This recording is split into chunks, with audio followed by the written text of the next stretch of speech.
안녕하세요. 310페이지 수치 한정 발명 시작하겠습니다.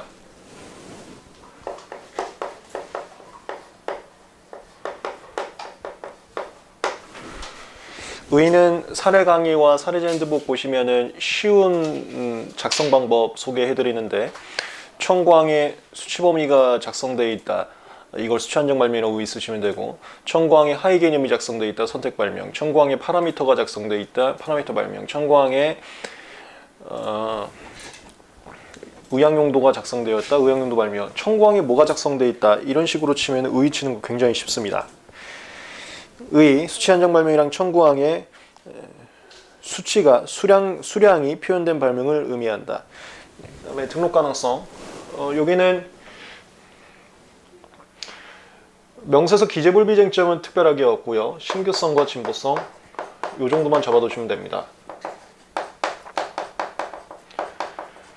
신규성은 특별한 판단 법리 없습니다. 구체적 게시 또는 게시된 것과 마찬가지 그 일반론 그대로 채택을 하는 거고, 진보성이 1차 시험이건 2차 시험이건 시험 문제 많이 나오는데, 진보성 들어가실 때는 항상 케이스를 나누셔서 답안지 작성하셔야 됩니다. 케이스 1, 2, 3 1차 때도 많이 했었습니다. 케이스 1이 디스클로저 1과 차별화되는 추가적인 구성 요소가 더 있는 경우, 케이스 2가 수치 범위만 차이가 있을 때 그 한정된 수치 범위 내에서 이질적 효과를 갖는 경우, 케이스 3가 한정된 수치 범위 내에서 현저한 효과, 양적 현저한 효과를 갖는 경우 나누시고, 이 양적 현저한 효과 갖는 경우에는 명세서에 임계적 의의까지 써놔야 효과를 주장할 수 있다. 이 임계적 의의가 선택 발명 구성의 곤란성 인정되지 않는 발명에서 정량적 기재하고 비슷한 내용입니다. 같은 내용이라고 보시면 됩니다. 이게 실험 데이터 작성할 것을 강제하는 거예요. 정량적 데이터라고도 합니다.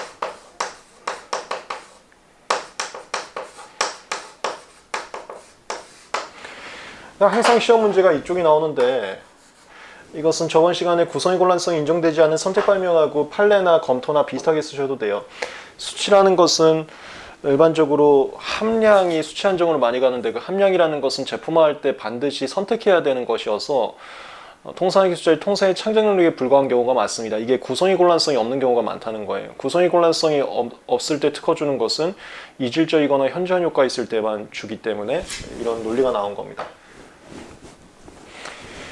310페이지 등록 가능성 1번 심사 기준, 신규성, 가번 인용 발명의 수치 한정이 없고 청구항에 수치 한정이 새롭게 포함된 경우는 원칙적으로 신규성 인정되나, 이게 그거하고 똑같다고 보시면 됩니다. 인용 발명 없는 건데 구체적 게시된 것과 마찬가지면 신규성이 부정돼요. 출원 시 기술상식을 참작했을 때 임의로 선택할 정도거나 암시됐다고 볼 수 있는 경우가 구체적 게시는 없으나 게시된 것과 마찬가지, 이렇게 보는 겁니다. 또는 답안지 쓰실 때 이렇게 쓰셔도 돼요. 주지관용 교수의 부가에 별거하고 새로운 효과 차이가 없다고, 실적 동일성 판단 범위 쓰면서.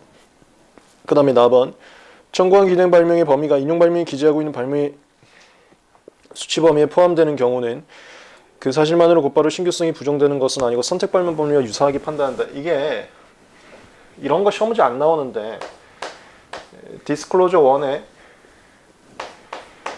A 플러스 B가 기재되어 있고 A가 1에서 5%가 기재되어 있다고 하겠습니다. 출원 발명이 A 플러스 B고 얘가 2에서 3%예요. 지금 이런 상황을 얘기하는 겁니다. 다 똑같고 수치 범위에 있어서 디스클로저 1이 더 넓은 레인지, 1에서 5에 들어가는 2에서 3 일부를 선택한 것과 마찬가지의 수치 한정 얘기를 하는 거예요. 이런 경우에는 선택 발명하고 똑같은 거 하는 거예요. 바로 신규성이 부정되는 것은 아니고 2에서 3이 구체적으로 게시됐거나 게시된 것과 마찬가지일 때 신규성이 부정된다. 그 내용입니다. 그래서 거기 그 선택 발명의 법리와 유사하게 이게 무슨 소리인지 아시겠죠? 그 다음에 만약 수치 한정에 임계적 의의가 있다면 이게 이거거든요. 지금 상황이 이 상황 아닙니까? 이 상황이면 케이스 2, 3잖아요. 2, 3에서 이질적이거나 임계적 의의가 있다면 진보성이 인정될 정도의 차이가 아닙니까? 진보성이 인정될 정도의 차이면 당연히 신규성이 있겠죠. 이게 우리 1차에서도 말씀드렸었는데 스펙트럼화예요. 디스클로저 1과 출원 발명이 얼마나 상이한지, 이게 문헌적 동일, 이건 표현 양식도 똑같은 거. 그 다음에 실질적 동일. 주징하는 교수의 부가변경 삭제에 불과한 차이밖에 없고 새로운 효과 차이가 없을 때 차이, 진보한 차이. 임계적 의의가 있다는 게 이 소리고 이속 의의가 있으면 진보한 차이 정도니까 이미 동일한 범위는 넘어섰기 때문에 신규성은 인정될 것이다. 그 내용이에요. 이게 별건 아닙니다. 이해만 하시고 2차 답안지는 별로 쓸 말은 아니에요. 그다음 거기서 이제 수치 한정의 임계적 의의가 인정되기 위해서는 수치 한정상은 경계로 발명의 작용과 현저한 변화가 있어야 된다. 이게 그 정량적 기재를 써야 된다. 임계적 의의 표현하는 겁니다. 이건 진보성에서 나오는 얘기와 똑같아요. 왜냐하면 지금 얘기가 진보한 차이 정도면 동일하지 않은 차이는 벗어난 거다. 이 내용이다 보니까 진보성하고 똑같은 소리가 나온 겁니다. 다만 청구한 기된 발명의 수치 범위가 인용 발명의 수치 범위를 포함하고 있는 경우는 곧바로 신규성 보정. 이건 많이 했었습니다. 이건 반대로 이그젠플 1이라고 하고 이그젠플 2는 얘가 0.5에서 10%라고 하면 얘가 오히려 넓은 레인지인 겁니다. 넓은 레인지 중에 하나라도 신규성이 없으면 다 죽는다 그랬어요. 그 법리. 판례. 신규성 문제만 나오면 수치 한정 발명이건 무슨 발명이건 무조건 실적 동일성 쓰시고 답안지 쓰시면 됩니다. 그 자세한 답안지 요령은 사례 강의와 사례제 핸드북에서 더 보충하니까 거기서 참고하시면 됩니다. 2번 판례에서도 가번 이거 실적 동일이에요. 주지관용 기술의 부가변경 설치에 불구하고 새로운 효과 차이가 없으면 신규하다고 볼 수 없다. 그 다음에 311페이지 나번의 순도인데 글쎄요. 이거는 아직 시험 문제 출제될 만한 쟁점은 아닌 것 같습니다. 실무에서는 중요한 이슈는 있었는데 그게 뭐냐면 제가 간단하게 소개만 해드릴 테니까 이해가 안 되면 넘어가셔도 좋습니다. 시험 문제 안 나올 것 같습니다. X라는 물질이 공지가 돼 있었습니다. 근데 출원 발명이 순도가 99%인 X 물질. 이렇게 했을 때 종전에 공지된 것은 X물질이 다른 불순물하고 이 X면 다른 불순물하고 섞여 있어 갖고 순도가 굉장히 낮은 게 공지되어 있던 거고 나는 아주 깨끗하게 동그라미 빼버린 이 X 그 상태를 발명한 거다. 이런 식의 사건이라고 보시면 되겠습니다. 이게 그 순도 한정이라는 쟁점인데 순도 한정이 과연 신규성 인정될 것인가? X물질 똑같은 건데 이걸 신규성이 있다고 봐야 될 것인가? 그런 내용이에요.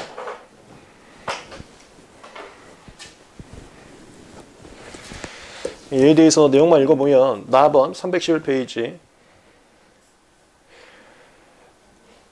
어떤 저분자 화물과 그 제조물을 게시한 문헌은 이게 디스클로저 1이라고 보시면 되겠습니다. 특별한 사정이 없는 통상유주자가 바라는 모든 수준의 순도의 화물을 게시한 것이라고 봐야 될 것이며 디스클로저 1에 X물질이 공개되어 있으면 이게 순도가 뭐 5%짜리, 10%짜리, 99%짜리, 100%짜리 그냥 다 여기에 공개된 거나 마찬가지로 봐야 되기 때문에 순도를 99% 이상으로 한정한 것만으로는 뭐 이런 식으로 나가는 문장이에요. 특허 발명이 선행 발명에 비해서 단순히 화물의 순도를 한정한 것에 불과한 경우는 신규성이 부정된다고 봐야 될 것이다. 다만 공지된 전개 기술에 의하더라도 과거에는 X물질을 만들 때 이걸 뭐 물 넣거나 뭐 에탄올 넣거나 해서 뭐 분리한다. 근데 분리하는데 항상 50%밖에 안 나왔다. X를 고순도로 할 수가 없었다. 항상 이 동그라미가 껴 있었다. 이런 상황이에요.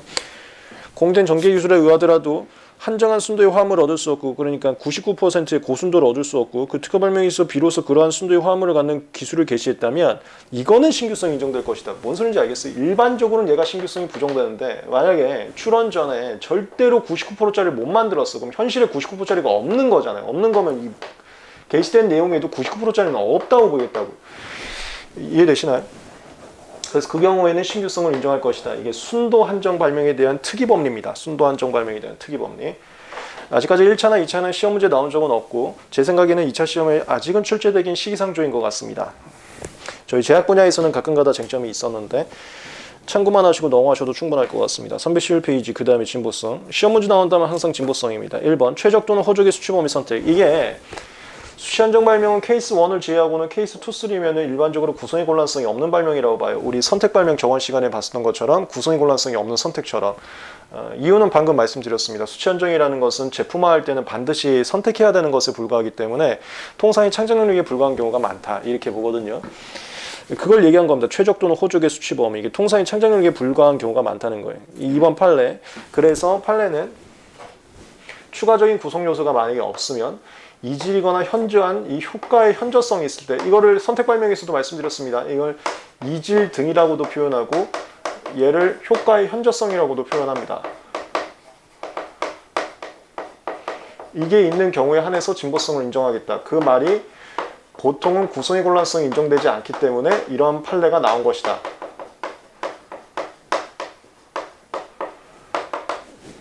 라고 보시면 되겠습니다.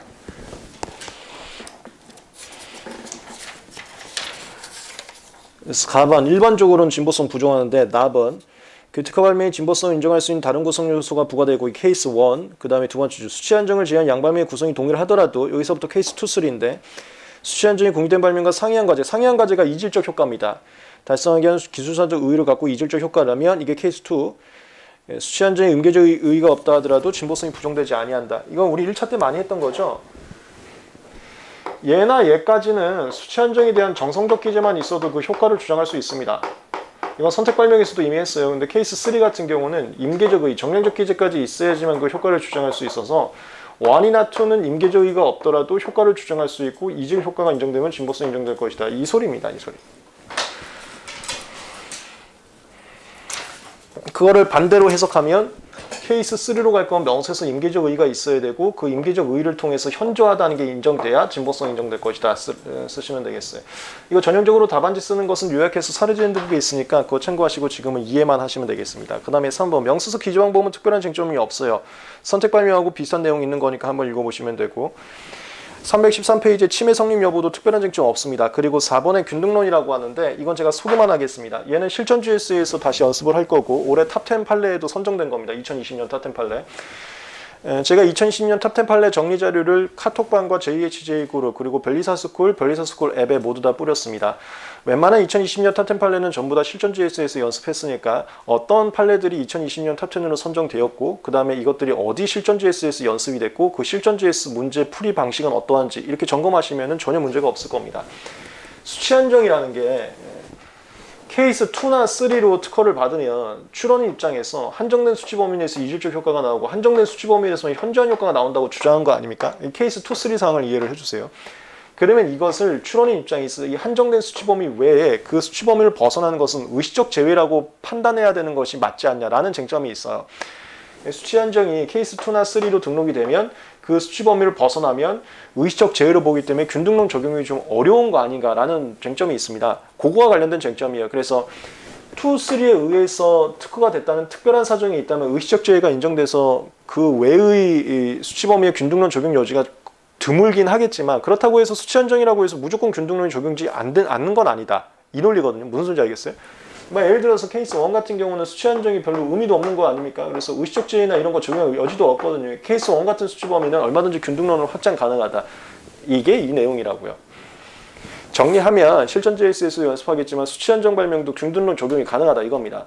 그게 왜 나왔냐면 2, 3 같은 경우는 그 정해진 수치에서만 좋다라고 해서 심사에서 특허를 받았기 때문에 그 외 범위 의식적 제외 가능성이 있어서 혹시 수치 한정 발명은 전부 다 균등론 적용이 안 되는 거 아니야? 라는 논란이 있어서 등장한 내용이라고 보시면 되겠어요. 그 다음에 권리범위 심판 확인 대상 발명 특정은 별 내용 아닙니다. 특허 발명이 수치 범위면 확인 대상 발명에도 해당되는 수치를 써줘야 문헌범위, 균등범위, 간접범위 판단이 가능하니까 수치를 써달라는 소리예요. 특별한 쟁점은 없습니다. 여기까지 수치 한정 발명이었습니다. 그 다음에 314페이지 파라미터 발명. 파라미터 발명은 교수님들께서도 접근하기가 좀 쉽지 않아서 이거는 실무에서 해본 변리사들만 무슨 내용인지를 좀 아는 특이한 쟁점이기도 합니다. 익숙하지 않은 쟁점이어서. 그래서 어떤 교수님 말씀에 따르면은 이거는 2차 시험에 출제될 가능성이 적다라고 표현하신 분도 있다고 했는데 글쎄요. 그래도 하여튼 준비는 해보시기 바랍니다. 얘도 실전 GS에서 제가 어떻게 접근하면 되는지 그 접근법을 상세하게 문제화 해놨습니다. 그거 한 번만 연습해 보시면은 쉽게 접근할 수 있을 겁니다. 제가 최신 판례로서 파라미터 발명에 대한 문제를 출제를 해놨습니다. 파라미터라는 것은 첫 번째, 의의는 청구항에 신규 파라미터를 쓴 겁니다. 파라미터는 우리 1차 때도 많이 했었지만 추론인 쪽에서 새롭게 정한 실험 기준이라고 보시면 돼요. 이런 실험 기준에 있어서 수치가 뭐 1에서부터 5면은 내 발명이다. 이걸 파라미터 발명이라고 합니다. 얘도 명세서 기재불비 쟁점은 없고 신규 진보성 쟁점만 좀 보시면 되는데,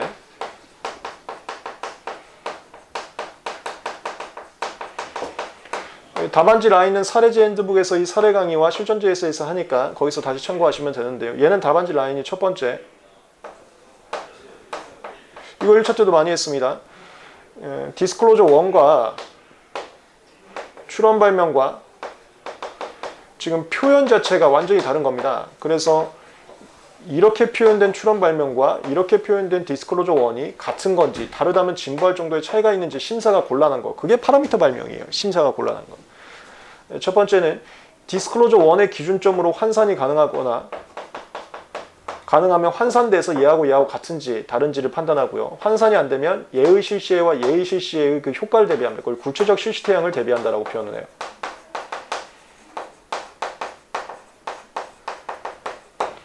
표현된 양식만으로는 얘가 똑같은지 다른지 판단하기가 어렵기 때문에 환산을 해보거나 같은 표현으로 맞춰보거나 같은 표현을 맞추는 공식이 없었으면 구체적 실시태양을 대비해서 서로 같은지 다른지를 봅니다. 스텝 2. 만약에 이렇게 해서 다른 발명이라면, 같은 발명이라면 신규성 위반이고요. 다른 발명이라면 첫 번째, 이제 진보성 판단으로 가는 거예요. 이 파라미터 설정한 거에 있어서 특별한 기술적 의의가 있는지를 봅니다. 이 기술적 의의라는 게 이질적 효과나 현저한 효과가 있는지를 본다는 소리예요. 그걸 이질 등이라고도 판례가 표현하고 효과의 현저성이라고도 합니다. 어떤 파라미터를 한정함으로써 디스클로저 1과 전혀 다른 발명이 됐고 디스클로저 1과 전혀 다른 효과가 나오거나 디스클로저 1보다 현저한 효과가 나오는지, 그걸 파라미터 한정에 기술적 의의가 있는지라고 표현을 합니다. 만약에 기술적 의의가 없다면 스텝 3. 파라미터 발명은 제가 1차 때도 얘기했지만 항상 수치로 정해져요. 저도 이거 파라미터 발명 환경부 대리에서 사건을 했었는데 뭐 1부터 신규 실험 조건, 저희 제약 분야에서 굉장히 많이 하는 그 스타일인데요. 이게 1부터 10인 거, 뭐 이런 식으로 표현하는 게 파라미터 발명입니다. 이거를 내가 새롭게 창출한 거, 그게 파라미터 발명이에요. 우리 발명은 항상 레인지화 한다고 하지 않았습니까? 파라미터 발명을 레인지화 할 때에는 정해진 파라미터를 수치로서 한정을 합니다. 그래서 파라미터 발명은 항상 수치 한정 발명과 대동됩니다. 만약에 파라미터 특정 자체에 기술적 의의가 없다면 그 다음에 수치 한정 발명의 그 진보성 판단으로 가요. 그건 여기죠. 이중적이거나 현저한 효과가 있으면은 인정된다. 다시 정리합니다. 스텝 1. 디스클로저 1과 출원 발명이 같은지 다른지부터 봅니다. 뭐 예를 들어서 신규성 먼저 판단한다고 봅니다. 그러면 얘를 환산할 수 있으면 환산해서 대비하고, 환산이 안 되면 구체적 실시태양을 대비해서 같은 발명이 다른 발명을 봅니다. 만약에 다른 발명이라면 진보성을 이제 평가를 해야 되는데, 진보성은 두 가지 스텝을 통해서 평가를 합니다. 첫 번째는 이 파라미터 설정 자체에 기술적 의의가 있는지, 그러니까 이런 파라미터를 설정하게 되면 디스클로저 1과 이질적 효과가 나오거나 현저한 효과가 있는지를 봅니다. 그걸 파라미터 설정에 기술적 의의가 있는지라고 표현을 합니다. 기술적 의의가 있으면 이것만으로 바로 진보성 인정되고요. 만약에 파라미터 설정 자체에는 기술적 의의가 없고 그냥 내가 심심해서 만들어보는 실험 조건이다. 그 1차 때도 제가 얘기해서 제가 담당한 사건에 대해서 그냥 내가 한번 뭐 심사관님 헷갈리게 만들려고 또는 표현 자체를 창의적으로 해보려고 만든 파라미터다. 그럼 이 기술적 의의가 인정되지 않습니다. 파라미터 설정 자체에 특별한 기술적 의의가 없어요. 그럴 때는 여기 이 1부터 10이라는 수치 범위를 만족했을 때 진보성 인정되는지로 가는 겁니다. 그게 스텝 3으로 가는 겁니다.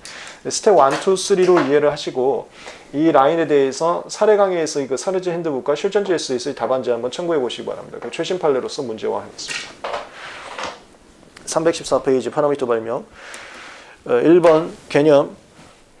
그 청구항에 출원인이 임의로 창출한 파라미터를 기재한 거, 이걸 파라미터 발명 의의라고 하고요. 그 수치 한정 발명과의 비교 보시면 2번. 수치 한정 발명은 구성 요소를 관용적으로 사용된 변수의 수치 범위로 한정된 발명 말하고, 파라미터 발명은 새롭게 창출한 기준으로 한정된 발명을 말한다가 특별한 내용은 아니고요. 여기 수치 한정도 뭐 A의 함량에 대해서 뭐 그런 말이 나오지 않습니까? A의 함량이라는 건 누구나 쓰는 표현인데 여기 뭐 처음 보는 표현을 갖다가 수치 한정으로 한 거를 파라미터 발명 플러스 수치 한정이라고 한다. 이런 내용이라고 보시면 되겠습니다. 특별한 의미는 없어요.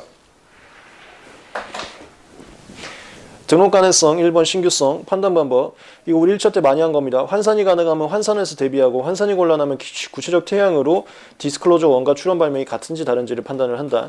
만약에 표현 양식만 다를 뿐 구성과 효과가 같다면 그건 신규성을 부정해야 된다. 2번 심사 실무도 비슷한 내용이고요. 그 다음에 315페이지 진보성 결국엔 시험 문제는 항상 진보성이 메인 테마로 나올 겁니다. 파라미터 발명은 한 번도 나온 적은 없습니다. 아까 말씀드렸던 것처럼 교수님께서도 이게 좀 내용이 어렵다 보니까 출제를 안 한다고도 누가 말씀하셨다고 하는데 그래서 그런 건지 나온 적은 아직 없습니다. 진보성 1번 판례는 그 환산 가능한지 이거 똑같이 쓰는 거고요. 그 다음에 우리 사례제 핸드북이나 실전.js 가면 최신 판례 반영해서 얘하고 이제 스텝 1 환산하거나 구체적 실전에 대비해서 다른 발명이라면 그 다음에 스텝 2, 3로 가는 순차적으로 가는 진보성 판단 법리가 거기 더 있으니까 참고를 해보시기 바랍니다. 먼저 기술적 의의가 있는지 기술적 의의가 없다면 수치 한정에 있어서 이 수치 한정의 진보성 판단 요건을 적용해서 진보성을 줄지 말지 하는 라인 보시면 되겠습니다.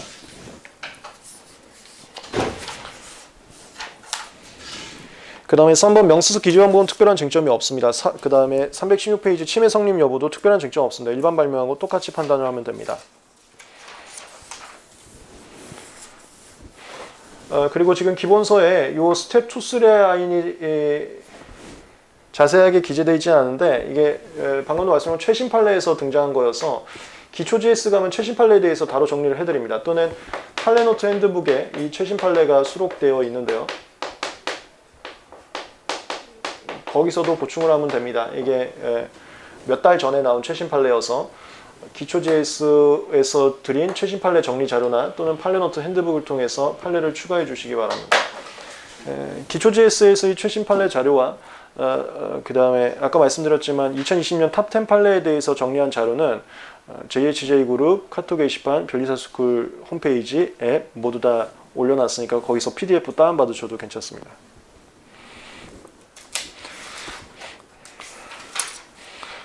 특유 발명 정리해봤습니다. 그럼 다음 시간에 심판에 대해서 이제 마무리하면은 종강이 되겠습니다. 심판 절차 주요 쟁점들 정리하겠습니다. 필기하시고